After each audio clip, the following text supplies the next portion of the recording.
Santiago capítulo 5, verso 17 dice: Elías era un hombre sujeto a pasiones semejantes a las nuestras, y oró fervientemente para que no lloviese, y no llovió sobre la tierra por 3 años y 6 meses. Y otra vez oró, y el cielo dio lluvia, y la tierra produjo fruto. Padre, te damos gracias por tu palabra. En el nombre de Jesús, tu palabra hace la diferencia. Gracias, Padre. Elías era un hombre sujeto a pasiones semejantes a las nuestras, dice una versión. Y hay otra versión que yo estuve leyendo, un poco más explícita, más literal, donde lo que quiere decir Santiago es que Elías era un hombre como nosotros, como cualquiera de nosotros. Cualquiera de nosotros que un día está triste, que un día se enoja, y se le pasa, obviamente. Yo hubo una época de mi vida que vivía enojado, pero me convertí, gloria a Dios. ¿Me comprende? Porque no se puede vivir enojado. Ahora, Elías era un hombre que tenía una llave, ¿me comprende? Él abría y cerraba los cielos cuando él quería. Y la Biblia dice que Elías era un hombre igual que nosotros. Mire, acompáñame a... Soy un hombre sujeto a pasiones. Segunda Reyes 19, 11. Y errores también.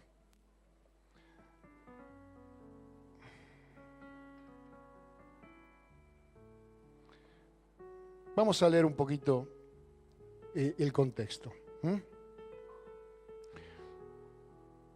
19, comenzamos del principio.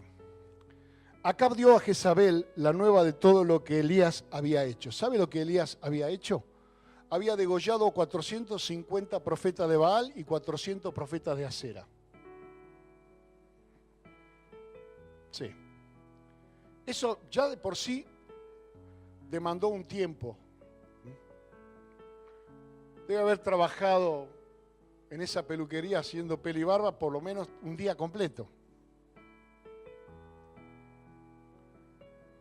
Ahora, ¿usted cree que los profetas de Baal y los profetas de Acera vinieron y pusieron la cabeza así nomás? Es decir, que fue un combate, fue una pequeña batalla que Elías libró contra los profetas de Baal y los profetas de Acera, luego de demostrar que ellos estaban adorando a un Dios equivocado, haciendo descender fuego del cielo. Ahora, la mujer del rey Acab, Jezabel, era justamente una mujer idólatra, que era la que había introducido ese culto de los Baales y de Acera. Vamos un poquito al contexto. ¿Qué era Baal? Baal significa Señor, pero no es el Señor, digamos, el Señor Dios, sino Baal significa algo así como el amo o el propietario. Y era el Dios de la prosperidad. Era el Dios al que se le rendía culto para progresar. Es decir, Baal representaba la riqueza. Era ese ídolo al cual le sacrificaban niños. La familia le sacrificaban bebés, niños, para poder ser prósperos y que sus cosechas funcionaran bien y que tuvieran dinero. Muchas familias sacrifican niños por las riquezas. Los abandonan, los sacrifican, los ponen en otro lugar porque están corriendo detrás del dinero, de las riquezas. O sea, el diablo no es muy creativo, se repite todo el tiempo. Y Acera representaba todo lo que tiene que ver con lo sexual, de hecho las sacerdotisas de Acera eran mujeres prostitutas. El sacrificio que se le ofrecía a Acera en el templo, el sacrificio ritual, era la prostitución. Estas mujeres hacían caer en fornicación y en adulterio a los que le rendían culto a Asera.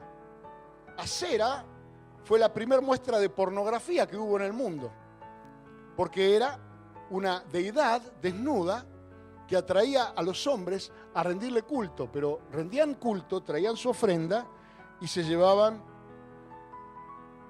la retribución de la sacerdotisa, es decir, el sexo y el dinero, cosas que Satanás utiliza para cautivar a la gente. Hoy en día lo que más vende, hoy en día lo que más promueve, usted tiene que vender una hojita de afeitar y ya inventan una historia que tiene que ver con sexo o con el éxito del dinero, o con el tipo para vender una hojita de afeitar tiene que venir en un Porsche 911, bajarse, me comprende, en una playa de la Polinesia y estar rodeado de dos señoritas. Entonces usted va a vender una hojita de afeitar con eso, o una cafeaspirina. O sea, todo está relacionado hoy con eso, porque Satanás no es creativo. Satanás descubre nuestras debilidades, Satanás descubre lo que se llama nuestras concupiscencias, nuestras perversiones, y entonces abona nuestras perversiones para tener dominación. Nuestros temores. La gente que tiene temor de quedarse pobre abandona a su familia. ¿Me comprende? Y tantas cosas como esa siempre están relacionadas con las dos mismas cosas. Se presentó el profeta Elías delante del pueblo y dijo: decídanse hoy a quién van a servir. Si Jehová es el Señor, sí van a Jehová. Y si Baal es el Señor, entonces sigan. Pero no anden todo el tiempo por la ancha avenida del medio, ¿me entiende? Como dicen hoy. No anden por la mediocridad, por la tibieza de ser un mal creyente y un mal mundano. Si van a seguir el ritmo del mundo, sigan el ritmo del mundo, que allá en el horno se van a encontrar.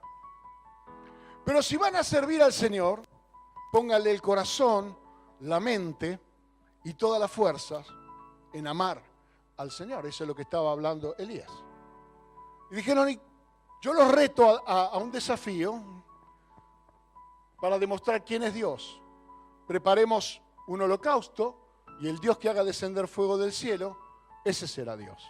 Y hay todo un relato explicando, que otro día se lo voy a predicar, de cómo hizo Elías, pero cayó fuego del cielo y consumió el holocausto de Elías.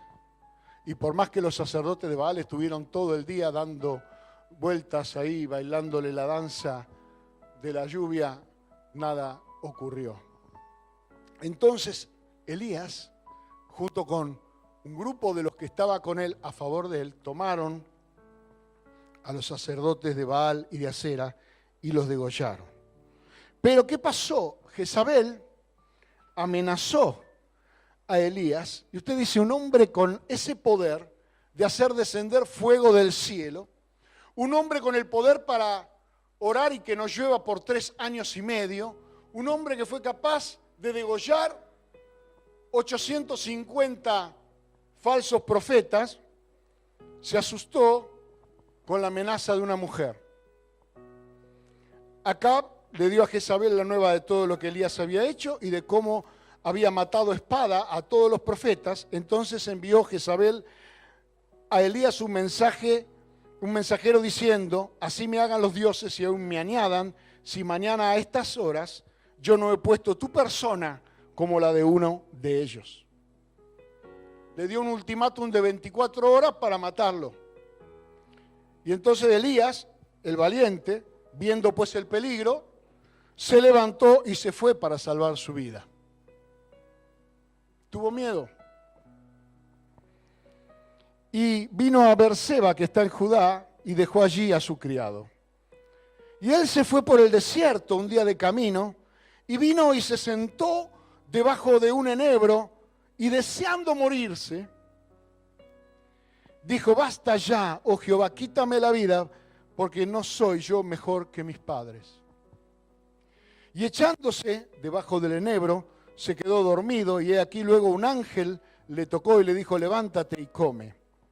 Entonces él miró y aquí a su cabecera una torta cocida sobre las ascuas y una vasija de agua, y comió y bebió y volvió a dormirse.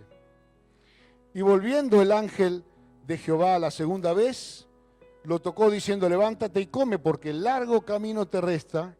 Se levantó pues y comió y bebió, y fortalecido con aquella comida caminó 40 días y 40 noches hasta Horeb, el monte de Dios. Y allí se metió en una cueva, donde pasó la noche, y vino a él palabra de Jehová, la cual le dijo, ¿qué haces aquí, Elías? Y él respondió, he sentido un vivo celo por Jehová, Dios de los ejércitos, porque los hijos de Israel han dejado tu pacto, han derribado tus altares y han matado a espada a tus profetas, y solo yo he quedado, y me buscan para quitarme la vida. Y él le dijo, sal fuera y ponte en el monte delante de Jehová, y aquí Jehová que pasaba, y un grande y poderoso viento que rompía los montes y quebraba las peñas delante de Jehová, pero Jehová no estaba en el viento. Y tras el viento un terremoto, pero Jehová no estaba en el terremoto. Y tras el terremoto un fuego, pero Jehová no estaba en el fuego. Y tras el fuego un silbo apacible y delicado. Entonces, cuando lo oyó Elías, cubrió su rostro con su mano y salió y se puso a la puerta de la cueva. Y aquí vino a él una voz diciendo, ¿qué haces aquí, Elías? Y otra vez Elías vuelve a decir lo mismo. ¿Qué podemos ver en Elías? Miedo, depresión. Un hombre con pasiones igual que nosotros. Mira, un hombre que los ángeles le cocinaban. Mientras él dormía, los ángeles le hicieron la comida, ¿o no? Lo despertó y le dijo, el desayuno está servido. Se levantó Elías y comió. Y se ve que era una comida polenta porque caminó 40 días y 40 noches con una sola comida. Evidentemente era contundente. Pero sin embargo, era un hombre sujeto a pasiones. ¿Qué es lo que Dios quería que Elías tuviera en cuenta? Dios quería que Elías entendiera que no todas las cosas que son de carácter espiritual tienen que ser necesariamente espectaculares. El fuego descendiendo del cielo fue espectacular. La lucha contra los profetas de Baal y los profetas de Acera fue espectacular, fue una batalla espectacular. Pero de repente una amenaza de una mujer puso en peligro la fe de Elías. La mujer lo amenazó con matarlo y después él quedó convencido de que él merecía morir. Al punto tal de pedirle a Dios no seguir viviendo. Él esperaba, como las otras veces, que un rayo del cielo cayera sobre Jezabel y la partiera en 24 pedazos. ¿Me entiende? Él esperaba que un ángel venga y le cosa la boca a Jezabel. Él esperaba que de alguna razón el palacio donde vivía Acab, un terremoto lo destruyera. Él esperaba algo espectacular, porque él estaba acostumbrado a un Dios espectacular. Por eso Dios le mostró que en el gran viento, si bien Dios es el autor, no estaba ahí.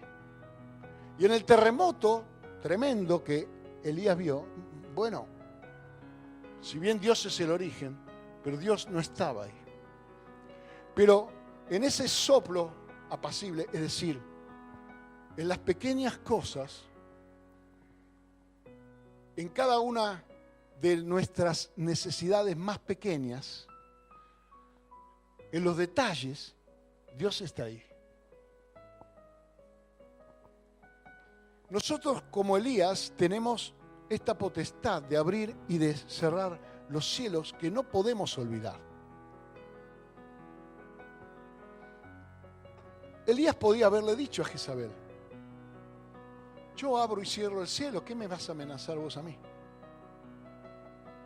Hay otros pasajes de la Biblia donde dice que ejércitos fueron a buscar a Elías. Ejércitos. Y Elías hizo descender fuego del cielo sobre esos ejércitos. Venían de a 50. Y cada vez que venían 50, Elías oraba y los quemaba.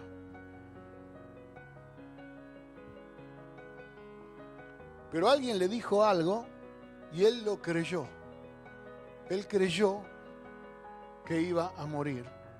Y a veces uno escucha la voz del diablo y empieza a creer que el diablo tiene razón. Y si yo escucho todo lo que se anda diciendo por ahí, y si yo escuchara todo lo que las personas dicen de mí, o todo lo que algunas personas dijeron alguna vez de mí, o lo que están pensando de mí, o a veces viene gente muy diligente que uno le ora y Dios lo bendiga, y viene y te cuentan lo que están diciendo de vos, o lo que dijeron de vos. Y a veces eso es tan negativo como que la persona te lo diga. Es más, te digo, es más negativo que venga alguien y te cuente que están hablando mal de vos que la persona que tiene una mala opinión tuya venga y te lo diga en la cara. Porque hace más daño la traición, hace más daño la hipocresía,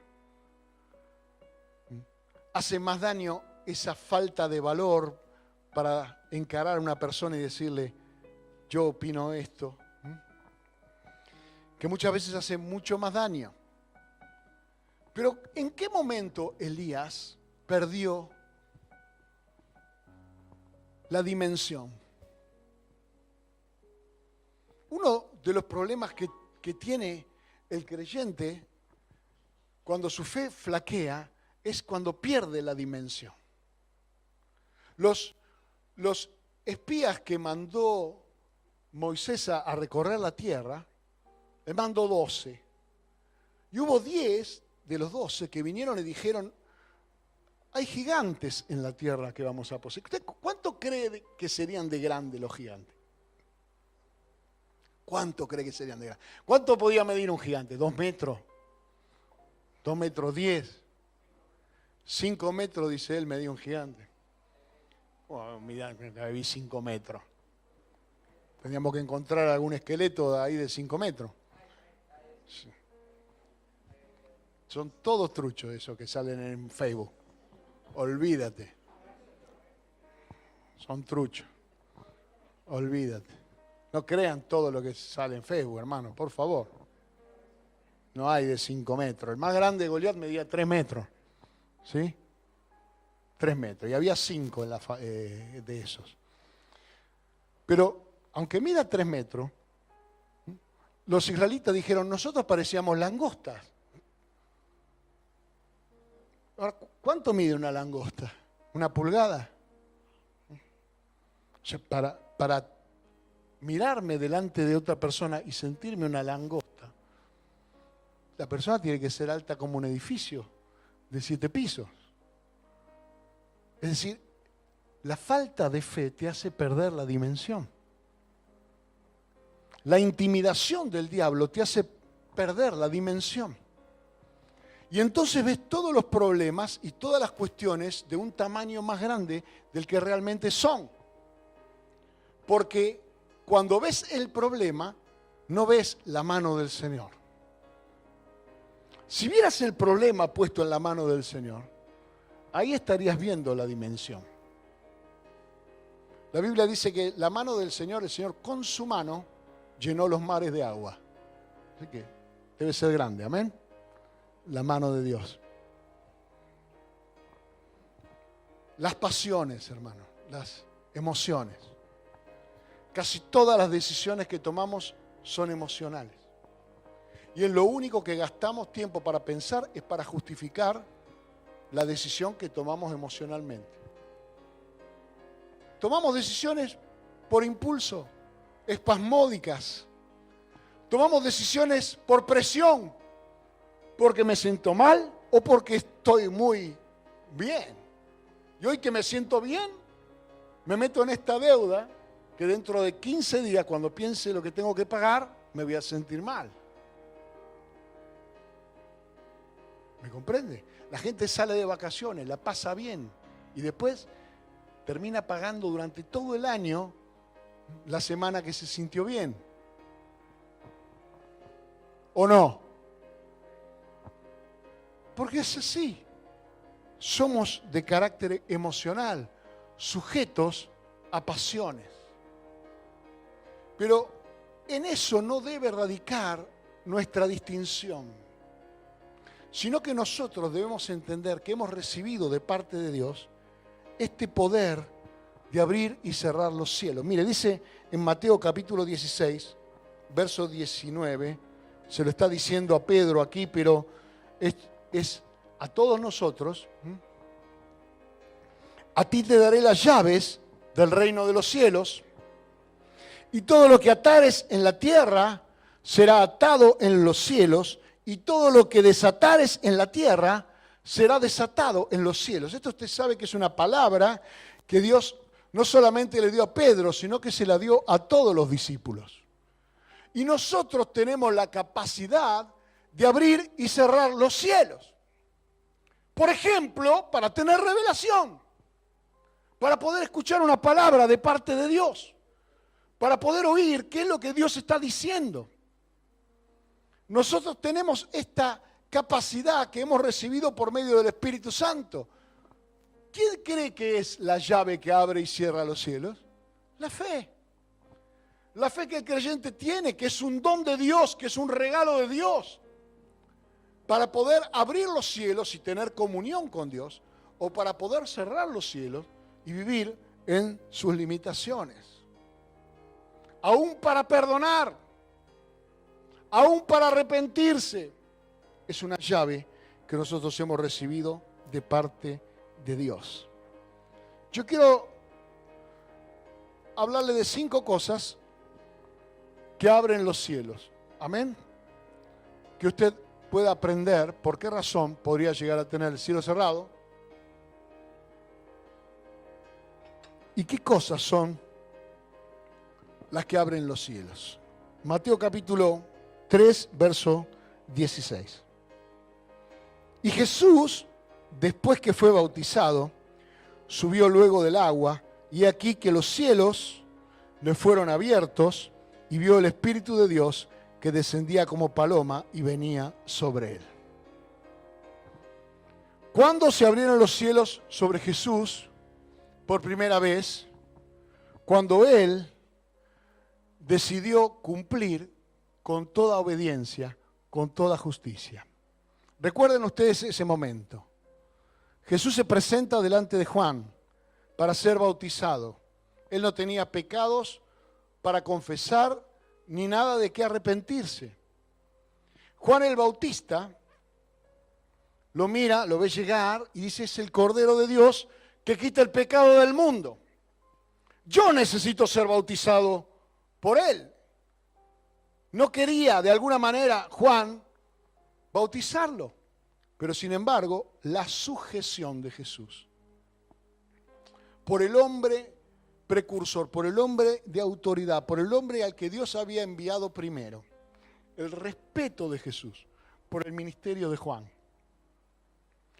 el respeto de Jesús por sujetarse a algo que lo ponía en el mismo parámetro que cualquiera de los hombres que estaba ahí. Yo no creo que en ese momento la gente lo conociera, ¿no?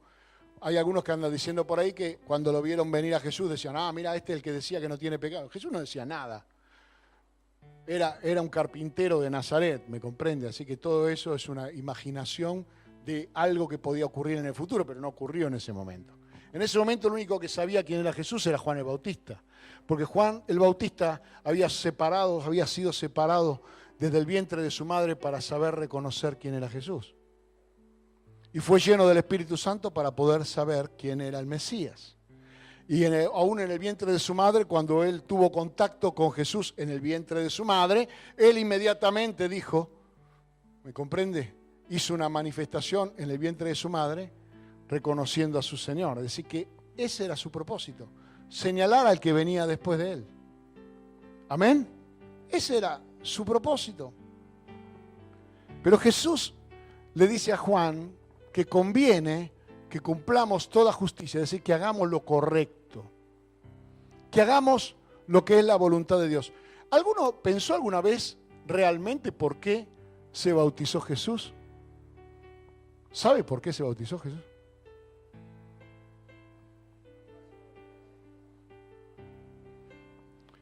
Jesús tenía que cumplir todos los pasos de la víctima del templo, hermano.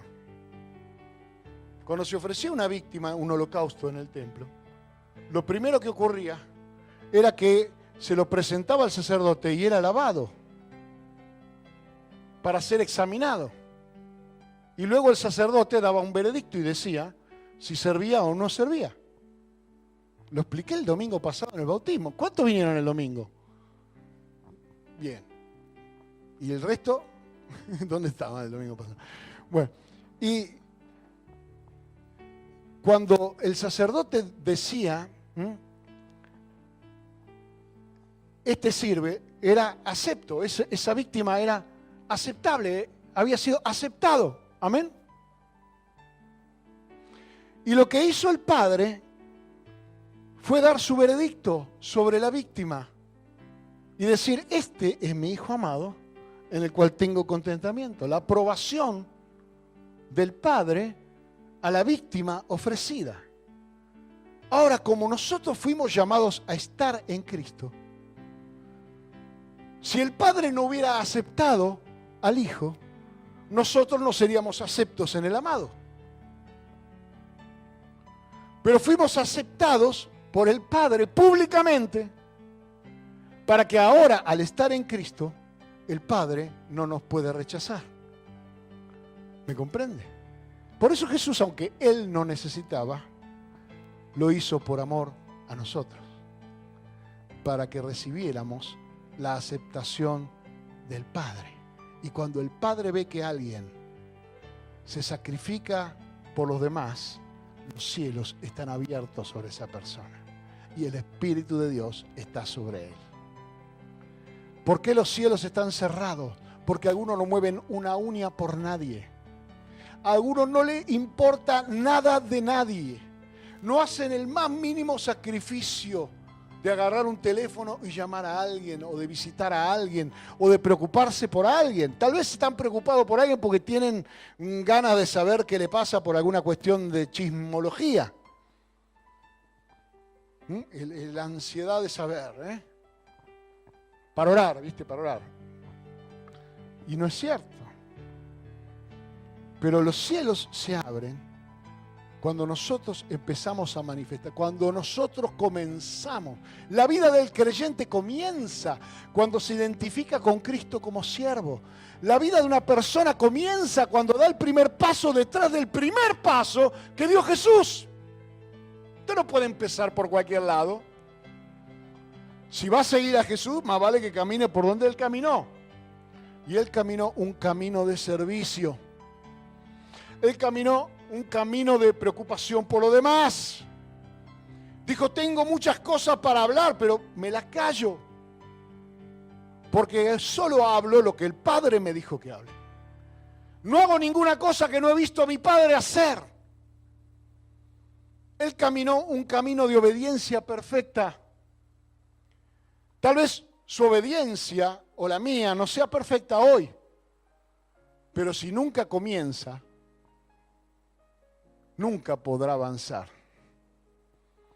Cuando el creyente decide, voy a seguir a Jesús, está diciendo, a partir de hoy, yo soy menos importante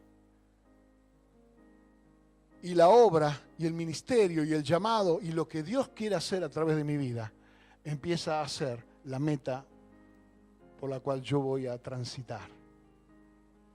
Entonces los cielos se abren. ¿Por qué Dios hablaría con alguien que no va a obedecerlo si Dios nos conoce?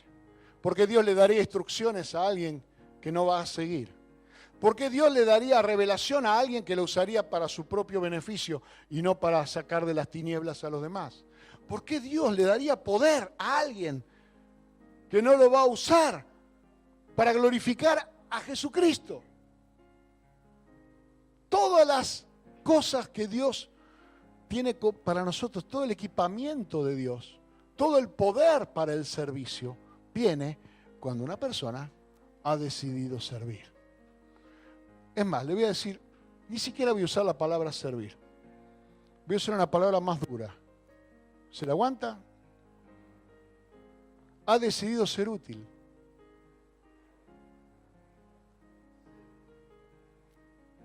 ¿No le gustaría ser útil? Yo tengo en casa unas cajas de herramientas, tengo herramientas por todos lados. Y a veces, hermano, me pongo a desarmar la guitarra y esas cosas que me encanta a mí. Y veo algunas herramientas que tengo y digo, ¿por qué no tiro esta porquería? Que no puede atornillar nada esto. Y uno la guarda y dice, bueno, pero me la regalaron cuando estaba en la secundaria, ¿se imagina usted?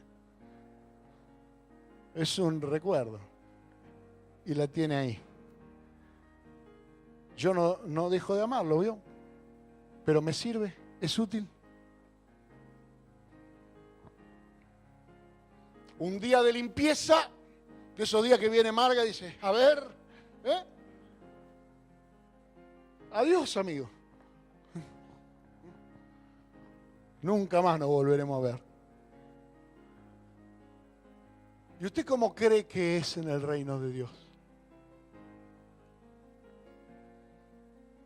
El día de la limpieza vendrá, cuando se escuche la trompeta. Y Dios nos va a llevar al cielo ningún destornillador que no atornille. Dios no se va a llevar a nadie para adorno. ¿Me comprende? Sino solamente los que pueden decir, identificado con Cristo. Mi vida que era inútil, solamente me servía a mí mismo y al pecado. Ahora soy un siervo de Dios. Tomar la decisión abre los cielos. Segundo, Juan capítulo 1, verso 51. Jesús habla con Natanael, el que estaba bajo la higuera, leyendo la palabra bajo la higuera. Es una figura metafórica estar abajo de la higuera, ¿me comprende? No es que estaba bajo una higuera, sino que hay una promesa de parte de Dios donde dice que cada uno tendrá su propia vid, su propia higuera, nadie edificará una casa para que viva otro. Estaba hablando, digamos, de una comunión con Dios, de una participación con Dios. Y Natanael era un lector de la palabra de Dios. Cuando lo vio Jesús, dijo, ahí hay un israelita que no tiene engaño. Este entendió de qué se trata. Y Natanael dijo, ¿y a mí de dónde me conoces? No, yo te conozco de antes, le dijo Jesús. Yo te vi debajo de la higuera. Es decir, cuando él estaba orando, Jesús ya lo había visto a Natanael. Y los discípulos que estaban ahí, que por ese tiempo eran solamente 4, se asombraron de esto. Y Jesús les dijo, de cierto os digo, no se asombren de estas pequeñas cosas que van a ver, sino que de aquí en adelante veréis el cielo abierto y a los ángeles de Dios que suben y descienden sobre el Hijo del Hombre. Una segunda cosa que significa tener los cielos abiertos. Hablamos de la llenura del Espíritu que recibió Jesús. Y una segunda cosa, la operación angelical. La operación de los ángeles del Señor. Hay muchas oportunidades donde los ángeles del Señor nos dan una señal de que están. A veces estás atento, a veces estás desatento. Pero la Biblia dice que el ángel del Señor acampa alrededor de los que le temen y los defiende. Y sabemos que la Biblia dice en Hebreos capítulo 1, verso 14, que los ángeles son espíritus diáconos. Usa esa palabra, son espíritus ministradores, dice, tradujo caprichosamente el Reina o Valera o alguno de los dos o los dos. Pusieron ministradores, pero la palabra en griego es la palabra diácono. Ministerio es diaconía, ministerio es servicio. Pastor, quiero tener un ministerio. No se te nota porque nunca te vi hacer nada. Ministerio es servicio. ¿Cómo me voy a dar cuenta que Dios tiene un ministerio para vos si vos pensás que un ministerio es tener colgado un cuadro en la pared que diga que vos sos pastor? Ministerio cuando te vea que estás, ¿me entendés? Se le quedó el auto a un hermano y se lo empujás. Cuando te vea que quedó una luz prendida y la apagás. Cuando te vea que ves un ventilador quedó prendido y lo apagás. Cuando no dejes desastre a tu alrededor, es decir, por lo menos limpia lo que vos ensuciás. Lo mínimo, no te pido más. Porque eso ya sería súper diácono.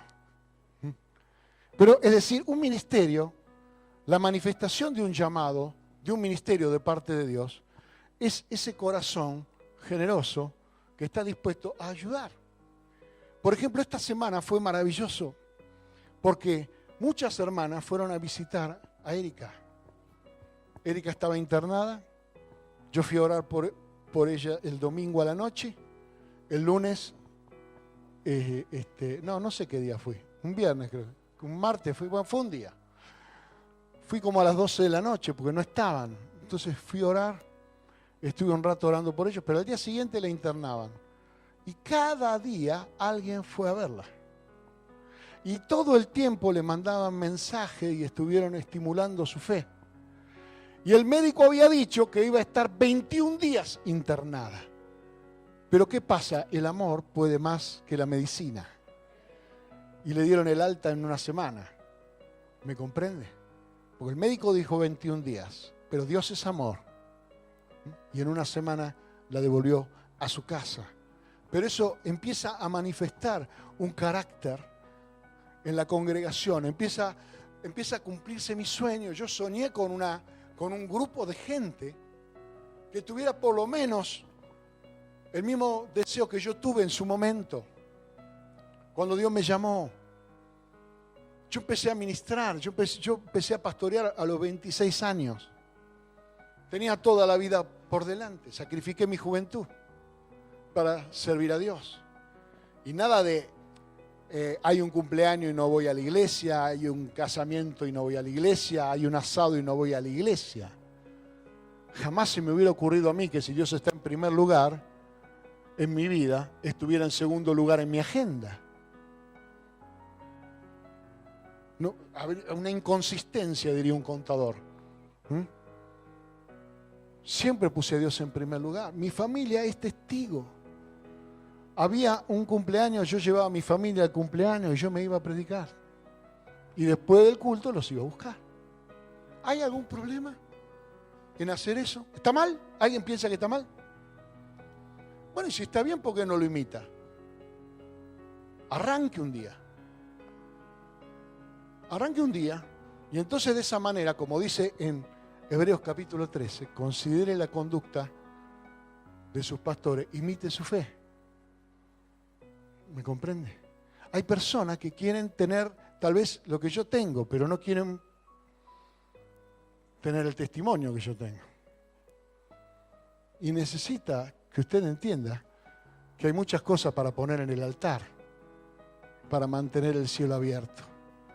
¿Usted qué cree que a los 26 años yo sabía lo que sé ahora? Mi primer sermón, la primera vez que prediqué la palabra, prediqué un pasaje, un verso de Apocalipsis. Mirando la baldosa, porque no me animaba a mirar a la gente a la cara, porque tenía vergüenza, sentía convicción de pecado durante toda la prédica. Era el Espíritu de Dios. El primero que convence de pecado es el predicador. Pero pasaron 30 años y todavía sigo adelante porque yo sé que Dios fue el que me llamó, el mismo que me sostiene hasta hoy. Y he visto otros hombres de Dios, no mi testimonio solamente. He visto otros hombres de Dios que han puesto a Dios en primer lugar. Y entonces, claro, uno los mira y dice, este hombre, Dios lo usa para hacer milagros, Dios lo usa para sanar a los enfermos. Él predica el evangelio y la gente viene. Claro, ¿usted cree que fue desde el primer día? Sí. tipo se paró y dijo, acá soy un siervo de Dios, a partir de ahora ningún enfermo más. No fue así. Mayormente por ahí oró por algún enfermo y no se le sanó. Y después estuvo en un velorio pensando, yo oré por este tipo. Sufriendo más que los parientes a veces. Porque él, confiando en la fe de Dios para levantarlo, y tener que comprender que somos humanos y que no es nuestro el poder, ni nuestra es la decisión. Y que ni siquiera la fe es nuestra porque es un regalo de Dios. Y tenemos que hacerlo igual. Y no podemos justificar a Dios, porque Dios es justo. Ni tampoco lo podemos defender, porque Él hace como Él quiere. Ni tampoco nosotros damos la cara por Dios, sino que Jesús da la cara por nosotros en el trono del Padre, diciendo, este es mi hijo, acá tengo las marcas, me pertenece. Jesús le dijo, van a ver los cielos abiertos, los ángeles de Dios obrando. ¿Por qué? Porque todo aquel que está dispuesto a hacer la obra de Dios, todas las cosas le ayudan para bien. No ayudan para bien todas las cosas a todos los creyentes. Si usted tiene, agarre un lápiz y ponga ahí en Romanos 8:28 y diga, es para los que conforme a su propósito están siendo llamados. Lea todo el verso. A los que aman a Dios, todas las cosas le ayudan para bien. De repente viene un hermano y me dice, me quebré la pierna, pero debe ser para bien, porque a los que aman a Dios, no, nada que ver. Te quebraste una pierna, vamos a orar para que te sanes, hermano. Dios no quiere que te quebre una pierna, ni que te quiebres un brazo, ni que te quede pegado con el enchufe, nada de eso quiere Dios. Dios no quiere que nada te vaya mal. Porque la Biblia no dice las circunstancias te ayudan a bien, dice las cosas. Y cuando se refiere a las cosas, son las cosas creadas, las cosas que Dios creó. Cuando Jesús necesitó que el agua lo sostuviera, o que los panes se multiplicaran, ¿me comprende? Es decir, cuando Él necesitó que las cosas se sometieran a su propósito, al propósito de su llamado, las cosas se sometieron. ¿Me comprende? Pero no hizo eso todo el tiempo como un exhibicionismo. ¿Me imagina? Jesús todos los días a la mañana, tráeme un vaso de agua, lo hago en vino, comamos. No hacía eso. No tenía ese poder para hacer lo que quería Él, sino lo que conforme a su propósito. Grábese esto. Lo que conforme al propósito de Dios. Cuando uno no camina en el propósito de Dios, no ve el poder de Dios. Pero cuando uno camina en el propósito de Dios, todas las cosas te ayudarán para bien. Las cosas te ayudarán para bien. Es la razón por la cual muchas veces cristianos se deprimen. Porque dicen, ¿por qué a mí Dios no me ayuda como lo ayuda a Él? Te lo explico, Él está caminando en el propósito de Dios, vos no. Dice, debemos andar como Él anduvo, ¿sí o no? Debemos andar como Él anduvo. Debemos andar como Él anduvo. Levante la mano con todo coraje aquel que está andando como anduvo Jesús. ¿Qué pasó? El premio es declarado desierto. Y entonces, ¿cómo lo puede ayudar a bien las cosas? Hermanos, saquémonos la careta. Si no andamos como Él anduvo, si andamos dando vueltas en nuestro propio propósito, tratando caprichosamente de que nuestras oraciones sean convencerlo a Dios que haga lo que no quiere hacer, vivimos en una mediocridad de la cual no podemos nosotros dar testimonio. Pero cuando un creyente anda en la voluntad de Dios, todavía la palabra no salió de su boca y Dios ya la contestó. ¿Me comprende? No demore más tiempo. Porque el tiempo a Dios no le juega en contra, Él es eterno, no juega en contra de nosotros. Amén. Hechos capítulo 7, verso 55. Pero Esteban, lleno del Espíritu Santo, puesto los ojos en el cielo, vio la gloria de Dios y a Jesús que estaba sentado a la diestra de Dios. Y dijo, he aquí veo los cielos abiertos y al Hijo del Hombre que está a la diestra de Dios. ¿Por qué vio Esteban los cielos abiertos? Porque Esteban, lleno del Espíritu Santo, estaba testificando de Cristo.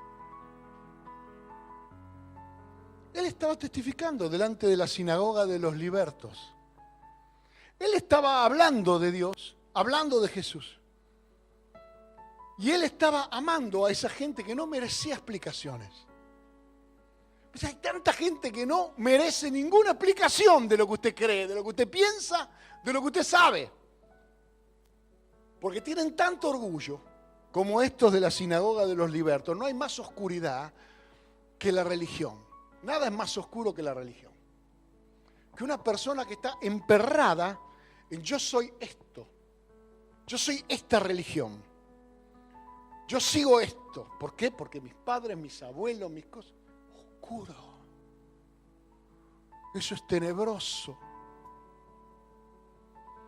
Algunos que caminan en esa ignorancia por no tener una relación personal con Dios, se aferran de lo conocido.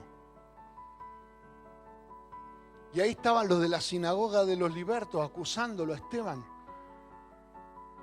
Y terminaron matándolo. Lo mataron, según ellos, en nombre de su fe.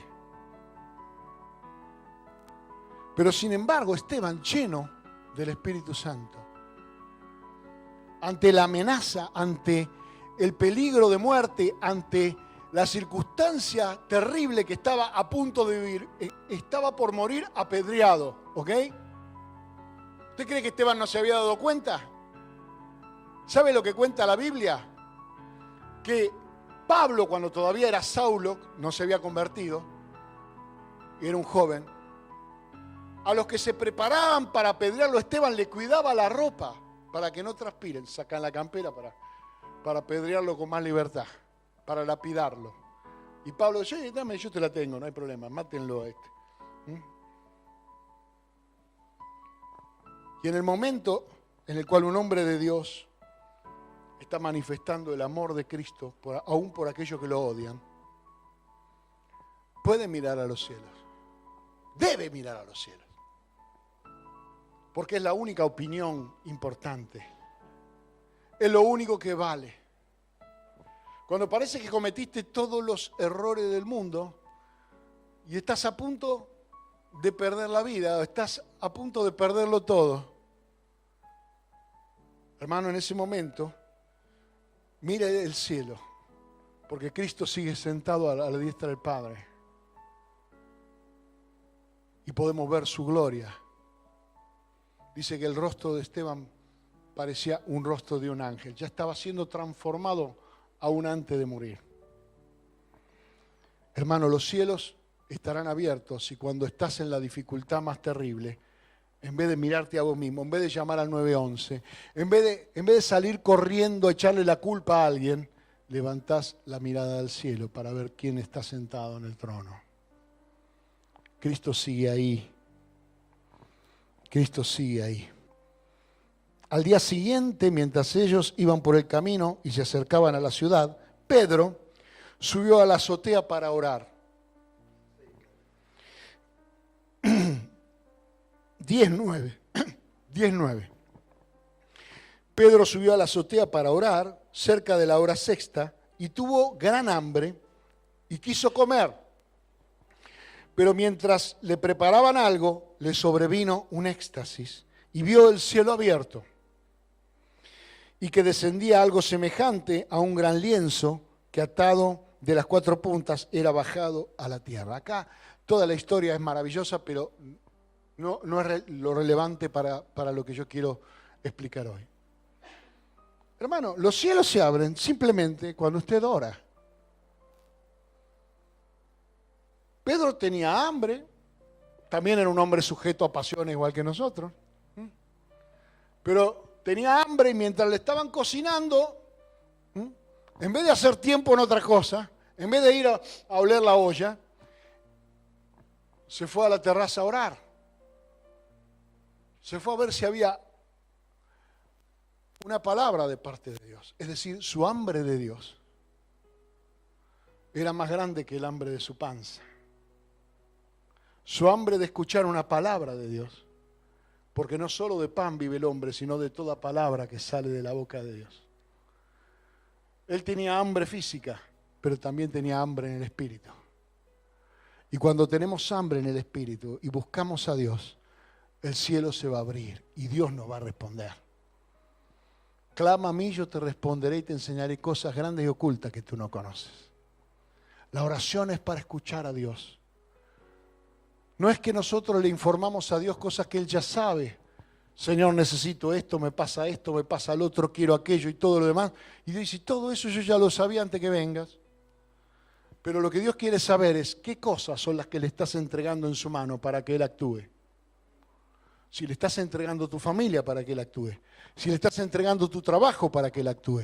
Si le estás entregando tu cuerpo para que Él lo sane. Si le estás entregando tu mente para que Él te enseñe algo que no sabes. La oración es una señal de humildad, de rendición, de ir delante del trono de Dios y decir, todo lo necesito. Reconocerlo. Porque Dios es un caballero y no va a actuar a menos que se lo pidamos. A menos que le demos lugar. Él respetará la decisión tuya de vivir lejos de Dios, aunque sabe que no tiene un buen futuro. Pero cuando nosotros en nuestro corazón anhelamos escuchar una palabra de parte de Dios y lo buscamos, los cielos se abren. Y hay una respuesta. Y termino con esto. Apocalipsis capítulo 19, verso 10. Bien por David que me creyó que termino con él. Yo me postré a sus pies para adorarlo y él me dijo, mira, no lo hagas.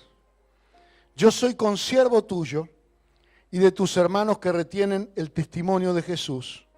Adora a Dios, porque el testimonio de Jesús es el espíritu de la profecía. Entonces, vi el cielo abierto y aquí un caballo blanco y el que lo montaba se llamaba Fiel y Verdadero y con justicia juzga y pelea. Justamente este fue la primera vez que prediqué este pasaje. Juan, obnubilado por la gloria que acababa de ver, por la revelación que acababa de ver, se postró delante de un ángel para adorar. El ángel le dijo, yo soy un consiervo tuyo. Los dos servimos al mismo Dios. Somos diáconos del mismo Dios. Usted sabe que usted es consiervo de los ángeles, ¿sí o no? ¿Y qué cree que están haciendo los ángeles ahora? ¿Qué están haciendo los ángeles ahora? Están aquí. ¿Usted comprende? Están atentos a lo que Dios quiere hacer. Los ángeles del Señor son espíritus ministradores a favor de los que están reservados para salvación. Amén. Y el ángel le dijo, no, pará, no. Yo soy consiervo tuyo y de los profetas y de los que guardan la palabra de Dios. Porque el testimonio de Jesucristo, el dar testimonio de Jesucristo, es la razón de la profecía, es el espíritu de la profecía, es el propósito, es la esencia de la revelación, es la esencia de la palabra de Dios. ¿Qué es la profecía? Palabra de Dios. ¿Qué es la profecía? Lo que habla acerca de Dios, lo que me revela el pensamiento de Dios. La esencia es el testimonio de Jesucristo. Amén. Por lo tanto, adora a Dios. Y entonces, ¿qué hizo Juan? ¿Qué cree que hizo Juan? Adoró a Dios y los cielos le fueron abiertos. La adoración abre los cielos. La razón por la cual nosotros adoramos antes de ministrar la palabra es porque nosotros queremos que los cielos estén abiertos. Para que los cielos estén abiertos, nosotros abrimos nuestro corazón. Y al abrir nuestro corazón, Dios abre los cielos. Ahora, ¿por qué necesitamos que los cielos estén abiertos? Porque con los cielos cerrados somos igual al incrédulo. Y no hay ningún poder, ninguna gracia, ningún favor, ninguna bendición, y ninguna bienaventuranza, ninguna promesa para el que camina con el cielo cerrado. El cielo abierto es la característica fundamental del ministerio de Jesús. Los ángeles de Dios ministrando fue la característica fundamental del ministerio de Jesús y de los apóstoles del Señor. Leemos en el libro de los Hechos cuántas veces intervienen ángeles de Dios, liberando a Pedro de la cárcel, salvando a Pablo del naufragio, haciendo tareas, actividades a favor de los que están sirviendo. La ausencia de los ángeles en la vida del creyente es la ausencia de propósito, porque no me ayudarán a hacer lo que Dios no quiere que haga. ¿Me comprende? No vendrán los ángeles a ayudarme a fracasar. No vendrán los ángeles a asistirme mi desobediencia. No vendrán los ángeles a apoyar mi tosudez, mi obstinación, mi hipocresía, mi desamor. Pero sí los ángeles de Dios vendrán cuando yo intente amar al Señor con todo mi corazón, con toda mi mente, con todas mis fuerzas, y a mi hermano como a mí mismo. Entonces ahí no hay nada imposible. ¿Qué es un avivamiento? ¿Qué es un milagro? Hace poco vino un amigo mío de hace muchos años que estaba escribiendo, él escribe, y él no cree, o no está decidido todavía. Y él me conoce a mí de los tiempos de yo estudiaba ingeniería. Y él me decía, un ingeniero mayormente es un tipo medio loco, dice, y un creyente también, dice, las dos cosas juntas ya es. Si estudió ingeniería y es pastor, está recontra loco. Y entonces vino acá un día a hablar conmigo. Y me dijo, explícame qué es un milagro. ¿Qué es un milagro? Y lo primero que Dios me puso en mi corazón decirle es cuando el cielo irrumpe en la tierra, es lo que yo había aprendido. Una irrupción, es decir, una penetración del cielo en lo natural. Cuando lo espiritual se hace cargo de lo natural. Lo que es natural en el espíritu, lo que es natural en el cielo. ¿Cuántos creen que en el cielo no hay ningún enfermo? No hay ningún enfermo. ¿Dónde hay enfermo? Acá. Cuando la ley del cielo baja a la tierra, cuando la voluntad de Dios se hace como es en el cielo, aquí en la tierra los enfermos se sanan. ¿Cuántos creen que en el cielo no hay ningún pobre? ¿Se imagina un ángel ahí todo rotoso? No hay. ¿Hay o no hay? No hay. Cuando un cristiano es bendecido, prosperado por Dios, lo que ocurrió es que el cielo se abrió para él. Y lo que es la voluntad de Dios, así como es en el cielo, se hace en la tierra. ¿Cuánta gente triste cree usted que hay en el cielo? Ninguno. Por lo tanto, un cristiano que camina en gozo es una persona que los cielos le fueron abiertos y el gozo del cielo descendió a su corazón. ¿Cuánto conflicto cree usted que hay en el cielo entre ángeles, chisme, envidia, murmuración, crítica? ¿Cree que hay? No hay. Por eso cuando una persona camina en paz, camina en la paz de Dios, el cielo fue abierto para él. Y entonces puede tranquilamente avanzar sabiendo que el conflicto ha sido resuelto por el sacrificio de Cristo en la cruz. Que se abra el cielo significa que su voluntad sea hecha en la tierra. Que se abra el cielo significa que venga su reino sobre tu vida, su gobierno, su decisión. Decimos venga tu reino y pensamos que lo que va a venir es un palacio. No, que venga tu reino es tu gobierno, tu decisión. Decidí vos, Señor. No decida el hombre, no decida el presidente, no decida la sociedad, no decida la circunstancia. Venga tu reino, que sea lo que vos decís lo que ocurra sobre mí. Porque yo sé que Dios me ama y nunca decidirá algo en mi contra.